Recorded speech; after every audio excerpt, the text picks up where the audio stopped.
Today we celebrate 200 years of Missouri statehood. On this day, 2 centuries ago, Missouri entered the Union as its 24th state.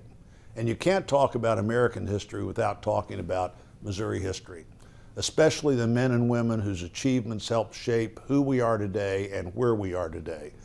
Political leaders like President Harry S. Truman, Virginia Minor, Annie White Baxter, and Phyllis Schlafly, literary giants like Mark Twain and Maya Angelou, inventors and innovators like George Washington Carver, Walt Disney, Walter Cronkite, and Rush Limbaugh, and trailblazing athletes like Jackie Robinson, Buck O'Neil, and Satchel Paige. Today you can visit the Negro Leagues Baseball Museum in Kansas City to learn more about those sports legends and the Kansas City Monarchs and that incredible Negro League impact on our country and the transition to a different America with an integrated major league program.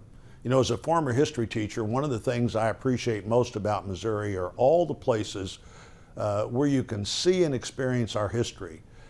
You can stop by America's hometown of Hannibal, Missouri, or see the birthplace of Route 66 in my hometown of Springfield.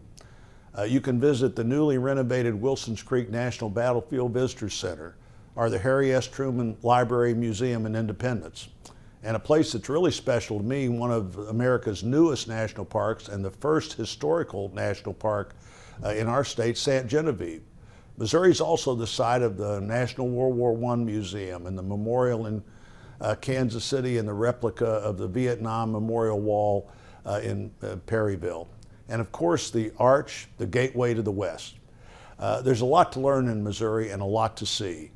We're home to national treasures like the Ozark National Scenic Waterways, the Mark Twain National Forest, and the Lake of the Ozarks. We've got some great stadiums and some great teams. Sports have always been a big part of our state. In the last few years, we've brought home both the Stanley Cup and the Lombardi Trophy. The Kansas City Chiefs and the Royals, the St. Louis Blues, and the Cardinals all have incredibly loyal fans. Many whose love for their team spans generations. The Special Olympics Training Center in Jefferson City is unique in America. From our famous Kansas City barbecue to the ice cream cone, which made its debut at the World's Fair in St. Louis in 1904, Missouri's also put itself on the map when it comes to quintessential American food. But what really makes it such a privilege to represent this great state in the United States Senate are the values that define Missourians. Time and time again over the past 200 years, the people of Missouri have demonstrated tremendous patriotism and dedication to our country. There are more than 410,000 veterans and 36,000 active duty and reserve military personnel in Missouri. Our state plays a vital role in our nation's defense with installations like Fort Leonard Wood and Whiteman Air Force Base, Rosecrans Air National Guard Base, the National Geospatial Intelligence Agency, West Headquarters in St. Louis. I'm grateful to all those who serve in our armed forces and in law enforcement and as firefighters. And this last year has been especially challenging as we navigated a once-in-a-generation pandemic. To all the healthcare professionals, the medical researchers, the teachers, and the parents who went above and beyond for us, we owe you a deep debt of gratitude. Thank you for that. Missouri has so many achievements over the past 200 years to think about and commemorate.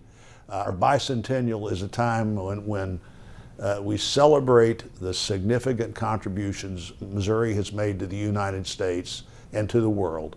With our remarkable past, Missouri has a bright future ahead of us. Happy 200 years, Missouri.